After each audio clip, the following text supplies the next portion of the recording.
In this step-by-step guide, you'll learn how to convert any SVG file to PDF format using MiConvert's free online converter.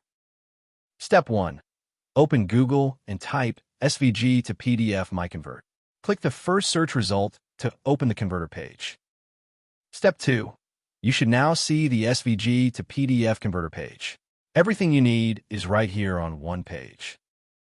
Step 3. Click Choose File. Find your SVG file in the file browser, select it, and click Open to upload it. Step 4. Your file is now uploaded. Review the details shown on screen, then click Convert Now to start converting. Step 5.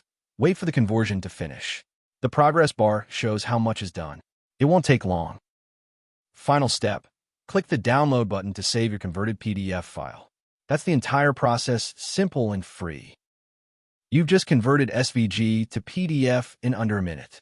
Visit MiConvert.com for more tools. Subscribe for more guides.